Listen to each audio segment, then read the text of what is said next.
তৃতীয় শ্রেণীর গণিত বইয়ের আজকের ভিডিওতে আমরা আলোচনা করব 41 পৃষ্ঠার 6, 7, 8, 9, 10 এই 5টা ম্যাথ তোমাদেরকে সরাসরি খাতায় সমাধান করে দিব। তো প্রথমেই দেখো 6 নম্বর ম্যাথটা নিচের দিকে খেয়াল করো যে 6 নম্বর ম্যাথে দেওয়া আছে কি যে সিয়াম 1800 টাকা নিয়ে বাজারে গেল। সে এই 1800 টাকার ভিতর থেকে 720 টাকার চাল, 585 টাকার মাছ এবং 425 টাকার সবজি কিনল। তার কাছে আর কত টাকা রইল? এখন সে যে চাল, মাছ বা সবজি কিনলো, এটা সে কী করলো? খরচ করলো। আর সে খরচটা করলো তার মোট যে 1800 টাকা ছিল তার থেকেই এই টাকাটা খরচ করলো। এখন এই খরচের পরে তার কাছে আর কত টাকা রইল? তাহলে আমাকে প্রথমে খরচের পরিমাণটা আগে বের করতে হবে, পরে এই যে টাকা মোট খরচ করতে সেই টাকাটা হচ্ছে 1800 টাকা থেকে আমি বিয়োগ করব। তো এখন দেখো 6 নম্বরের সমাধান। তাহলে আমি যেভাবে প্রথমে লিখে নিচ্ছি, চাল কিনলো সে 720 টাকার, মাছ কিনলো 585 টাকা, সবজি কিনলো 425 টাকার। এখন এই লেখাটার ক্ষেত্রে তোমাকে একটু খেয়াল করে লিখতে হবে যে এই চাল কিনলো, এরপরে একটু ফাঁকা দিয়ে দেন হচ্ছে আমি যে কত টাকার চাল কিনলো 720 টাকার, আর মাছ কিনলো যে টাকার এই 585 সেই টাকাটা আমি 720-এর নিচেই কিন্তু লিখবো, ডানে বামে যেমন না হয়। এখানে যেমন 3টা অঙ্ক আছে, এই 0-এর নিচে 5, 2-এর নিচে 8, 7-এর নিচে 5, এইভাবে এই ডান পাশের অঙ্ক থেকে মিলিয়ে বাম দিকে লিখতে থাকবো। যদি 2-3টা অঙ্কের জায়গায় 2টা অঙ্ক হতো তাহলে ফাঁকা থাকলে বাম পাশে থাকতো, তাহলে ডান পাশ থেকে মিলিয়ে আমি এই অঙ্কগুলো লিখব। আর এইখানে একটু ফাঁকা দেওয়ার কারণ হচ্ছে, দেখো মাছের জায়গায় অন্য কোনো সবজির নাম বা অন্য কোনো কিছুর নাম হতে পারে, সেই ক্ষেত্রে জায়গাটা একটু বেশি লাগতে পারে। এই কারণে এইখানে একটু ফাঁকা রাখবো, যাতে এই জায়গাটা মানে এই পরের লাইনে এই শব্দটা এমনভাবে লিখবো যেন এইটা এই সংখ্যার নিচে নিচের সংখ্যাটা লেখা যায়। তো এখন দেখো তাহলে চাল, মাছ আর সবজি এই যে 3টা টাকার পরিমাণ লিখলাম। এখন হচ্ছে আমরা এই টাকাটা হচ্ছে খরচ করছে, তাহলে এইভাবে একটা টান দিয়ে লিখবো যে মোট খরচ। মোট খরচ হচ্ছে এই 3টা যোগ করব। যোগ করে দেখো এইখানে তুমি চাইলে কিন্তু সমান চিহ্ন দিয়ে নিতে পারো, যে চাল কিনলো সমান 720 টাকা, মাছ কিনলো সমান এত টাকা, সমান চিহ্ন দেওয়া যায়।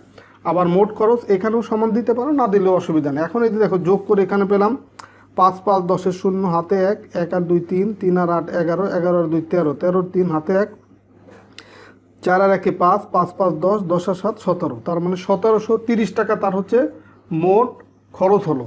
এখন তার কাছে প্রথমে ছিল কত টাকা? 1800 টাকা। দেখো তাহলে এখানে যে দেয়া আছে যে সিয়ামের কাছে ছিল হচ্ছে 1800 টাকা, এখন মোট খরচ করলো এই 1730 টাকা সে খরচ করলো। তাহলে তার কাছে আর রইল কয় টাকা? দেখো এই 1800 টাকা থেকে যদি 1730 টাকা খরচ করে দেয় তাহলে তার কাছে থাকবে হচ্ছে এই 1800 থেকে এই টাকাটা বিয়োগ করে। তো এখন বিয়োগ করলে আমরা দেখো 0 আর 0 মিলে গেল 0। তো যোগ করার সময় যেমন আমরা উপরের সংখ্যার নিচের সংখ্যাটা লিখছি, বিয়োগের সময় সেম, যে উপরের সংখ্যার নিচেই কিন্তু নিচের সংখ্যাটা লিখতে হবে এবং ডান পাশ থেকে মিলিয়ে আসতে হবে। ডান পাশের 0 নিচে নিচের সংখ্যার ডান পাশের অঙ্ক, তারপরে সংখ্যার অঙ্কের নিচে তারপরের অঙ্ক, এইভাবে মিলিয়ে লিখব। এখন 0 আর 0 মিলে গেল 0, 3 আছে কত হলে 3-এর চেয়ে 0 ছোটো, মানে 3 আছে কত হলে 10 হবে, 7 হইলে হাতে 1, 1 আর 7 8, 8 8 মিলে গেল, আবার 1 1 মিলে গেল 0 হয়। তো 0 প্রথমে দেওয়ার কোনো প্রয়োজন নেই, তার মানে তার কাছে রইল হচ্ছে 70 টাকা। আর এটা যেহেতু আমরা বিয়োগ করছি, এখানে আমরা ব্র্যাকেটে লিখে দিতে পারি বিয়োগ করে, বিয়োগ করে এটা আমরা ব্র্যাকেটে লিখে দিতে পারি। আবার এই উপরে যে 1730 টাকা এটা কিন্তু আমরা 3টা যোগ করে পাইছি, তো এইখানে আমরা ব্র্যাকেটে লিখে দিতে পারি যে যোগ করে, তাহলে আরও স্পষ্ট হলো যে তুমি যোগ করে পাইলা না বিয়োগ করে পেলা। তো দেখো এটাই হচ্ছে তাহলে এই 70 টাকা, এটাই কিন্তু তোমার উত্তর। এরপরে 7 নম্বর অঙ্কটা খেয়াল করো। 7 নম্বর অঙ্কে কী দেওয়া আছে? যে 7 নম্বর অঙ্কে দেওয়া আছে যে একটি নার্সারিতে 950টি চারা গাছ ছিল, এর থেকে 532টি চারা গাছ বিক্রি করা হলো, মানে 950টা থেকে 532টা বিক্রি করে ফেলছে। ওই নার্সারিতে আরও 420টি নতুন চারা গাছ আনা হলো। এখন নার্সারিতে কতটি চারা আছে? তো বুঝো একটু আগে অঙ্কটা, যে প্রথমে নার্সারিতে চারা ছিল 950টা, এর থেকে 532টা যদি বিক্রি করে ফেলে তাহলে 532টা কমে যাবে। এই 950 থেকে 532টা কমে যাওয়া মানে হচ্ছে 950 থেকে 532 বিয়োগ করতে হবে। তো এখন কমে যাওয়ার পরে যে টাকাটা থাকলো, মানে যে চারাগুলি থাকলো বিয়োগ করার পরে, সেই চারার সাথে আবার তোমার 420টা নতুন চারা বাড়ছে। তার মানে সেই চারার সাথে 420টি নতুন চারা যোগ করব, যোগ করলে যেটা পাবো সেটাই হচ্ছে নার্সারিতে বর্তমান চারার পরিমাণ। তো এখন দেখো 7 নম্বরের সমাধান। তাহলে নার্সারিতে চারা ছিল 950টি, চারা বিক্রি করা হলো 532টি। দেখো 950-এর নিচে 532 লিখলাম। এখন বিক্রি মানে হচ্ছে কমে গেল, তার মানে এখানে বিয়োগ করতে হবে। তো এখানে আমি লিখে দিব যে বিয়োগ করে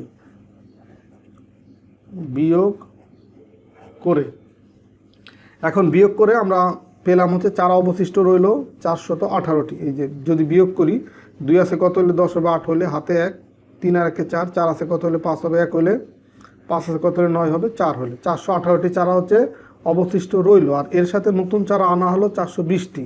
তাহলে নতুন চারা আনলে চারার সংখ্যা বাড়বে, আর বাড়লে কি হয়, যোগ করতে হয়। তাহলে এখানে লিখে দেব যোগ করে। এখন দেখো 0 আর 8 যোগ করলে 8, 2 আর 1 যোগ করলে 3, 4 4 8, তার মানে 838টি চারা বর্তমান নার্সারিতে রইল। তো এটাই হচ্ছে তোমার উত্তর। এরপরে দেখো 8 নম্বর যে ম্যাথ, 8 নম্বর ম্যাথটা একটু দেখো। যে 8 নম্বর ম্যাথে দেওয়া আছে যে রুমার আছে 945 টাকা, রুমার থেকে আসার 215 টাকা কম আছে এবং তাদের টাকা একত্রে রাখলে ময়নার টাকার সমান হয়। তাহলে ময়নার কত টাকা আছে? এখন দেখো এইখানে রুমার টাকাটা স্পষ্ট করে দেওয়া আছে যে 945 টাকা আছে, বাকি আসার টাকা যেটা সেটা কিন্তু স্পষ্ট করে দেয়া নাই কত আছে, কিন্তু একটা কন্ডিশন বা একটা শর্ত দেওয়া আছে যে রুমার থেকে আসার 215 টাকা কম আছে।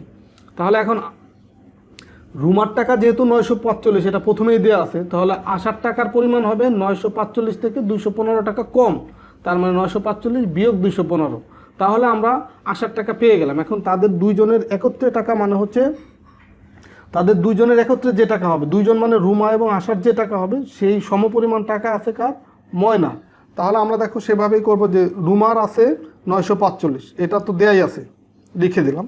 তাহলে আসার টাকা আছে রুমার থেকে 215 টাকা কম, এই কারণে দেখো 945 বিয়োগ হচ্ছে 215। এটা কার টাকা? এটা হচ্ছে আসার টাকা, যে অতএব আসার টাকা হবে 945 বিয়োগ 215। এখন এই বিয়োগটা আমি এখানে পাশাপাশি করে দিছি। দেখো 5 আছে কত, 5 আর 5 মিলে গেল, তাহলে কত? 0। 1 আছে কত হলে 4 হবে? 3 হইলে। 2 আছে কত হলে 9 হবে? 7 হলে। 730 টাকা, এটা হচ্ছে কার টাকা? আসার টাকা। এখন ময়নার টাকা হবে এই রুমার টাকা আর হচ্ছে আসার টাকার যোগফলের সমান। তাহলে সুতরাং ময়নার টাকা হচ্ছে 945 যোগ হচ্ছে এই 730, যোগ করলে দেখো 0 আর 5 যোগ করলে 5, 3 আর 4 যোগ করলে হচ্ছে 7, এই যে 7, তারপরে দেখো 7 আর 9 যোগ করলে হচ্ছে 16, তাহলে 1675 টাকা, এটা হচ্ছে ময়নার টাকা। এটাই হচ্ছে উত্তর, কারণ আমাকে ময়নার টাকাই বের করতে বলছে।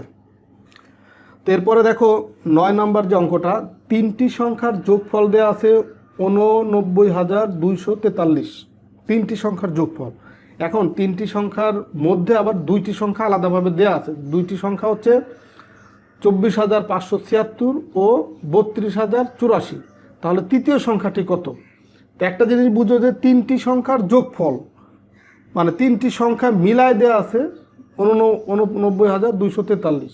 তো তার ভিতরে 2টি সংখ্যা যদি আলাদা আলাদাভাবে দেওয়া থাকে, তাহলে ওই 2টি সংখ্যা যোগ করলে যেই সংখ্যাটা হবে সেটা যদি তোমার এই 3টি সংখ্যার যোগফল থেকে বিয়োগ করে দিই, তাহলে কিন্তু আমরা তৃতীয় সংখ্যাটি পেয়ে যাব। দেখো তাহলে 9 নম্বর আমরা লিখতে পারি যে প্রদত্ত 2টি সংখ্যার যোগফল, মানে যে 2টি সংখ্যা দেওয়া আছে সেই 2টি সংখ্যার যোগফল মানে 24,576 যোগ 32,084। তো যোগ করলে আমরা এখানে পাবো হচ্ছে এই 56,660, এটা হচ্ছে 2টি সংখ্যার যোগফল। আর 3টি সংখ্যার যোগফল দেওয়া আছে 89,243। তো সুতরাং তৃতীয় সংখ্যাটি হবে কত? এই 3টি সংখ্যার যোগফল যেটা, এটা থেকে বিয়োগ করব হচ্ছে 2টি সংখ্যার যোগফল। এই যে 89,243 বিয়োগ হচ্ছে 56,660। তো দেখো বিয়োগ করে 0 আছে কত হলে 3 হবে? 3 হলে। 6 আছে কত হলে? 14 হবে, 8 হলে। হাতে 1, 6 আর 1 7, 7 আছে কত হলে? 12 হবে, 5 হলে। হাতে 1, 6 আর 1 7, 7 আছে কত হলে? 9 হবে, 2 হলে। আর 5 আছে কত হলে? 8 হবে, 3 হলে। তার মানে এই যে এটাই হচ্ছে তৃতীয় সংখ্যাটি বা উত্তর, কারণ তৃতীয় সংখ্যাটাই আমাকে এখানে বের করতে বলছে। এরপরে দেখো আজকের ভিডিওর যে লাস্টের যে ম্যাথটা দেওয়া আছে, যে 10 নম্বর ম্যাথ, যে ছেলের বয়স হচ্ছে 15 বছর, মায়ের বয়স 48 বছর। এই যে বয়স, এটা হচ্ছে বর্তমান বয়স। তো এখন 5 বছর পর তাদের মোট বয়স কত হবে? দেখো তাহলে 5 বছর পরে দুইজনের বয়স 5 বছর করে বাড়বে। তাহলে বর্তমান ছেলের বয়স আছে, ম্যাথে দেয়াই আছে 15 বছর। তাহলে 5 বছর পরে ছেলের বয়স কত হবে? 15-র সাথে আরও 5 যোগ হবে। বর্তমান বয়স হচ্ছে 15, তাহলে 5 বছর পরে বয়স হবে 15 যোগ 5। তো 15-র সাথে 5 যোগ করলে আমরা পাবো কত? 20 বছর। এই 5 আর 5, 10-এর 0, হাতে 1, 1 আর 1, এই 1 আর 1 2, মানে 20 বছর। আর 5 বছর পরে মায়ের বয়স কত হবে? বর্তমান মায়ের বয়স হচ্ছে 48, তাহলে 5 বছর পরে বয়স হবে কত? 48 যোগ হচ্ছে 5, যোগ করলে 8 5 13 3, 5 আর 8 যোগ করলে 8 5 13 3, হাতে 1, 4 আর 1 5, 53 বছর। এটা হচ্ছে 5 বছর পরে ছেলের বয়স, 5 বছর পরে মায়ের বয়স। এখন 5 বছর পরে দুইজনের তাহলে একত্রে বয়স কত হবে? তাহলে এই 20 বছর আর এই 53 বছর যদি যোগ করি তাহলে দুইজনের একত্রে বয়স পেয়ে যাব। তো সুতরাং 5 বছর পরে তাদের মোট বয়স হবে, এই ছেলের বয়স 20 বছর যোগ হচ্ছে মায়ের বয়স 53 বছর, যোগ করে দেখো 3 আর 0 যোগ করলে 3, 5 আর 2 যোগ করলে 7, মানে 73 বছর হবে তাদের দুইজনের মোট বয়স। এই 5 বছর পরে তাদের মোট বয়স হবে কত? 73 বছর। এটাই উত্তর। তাহলে ঠিক আছে, সবাই ভালো থাকো, সুস্থ থাকো। আজকের ভিডিওতে তাহলে তোমাদেরকে 6 7 8 9 10 এই 5টা ম্যাথ সমাধান করে দিলাম। আর পরের ভিডিওতে আমরা 11 নম্বর থেকে যে 4টা ম্যাথ আছে পরের ভিডিওতে বাকি 4টা ম্যাথ সমাধান করে দেবো। তো ঠিক আছে, আল্লাহ হাফেজ।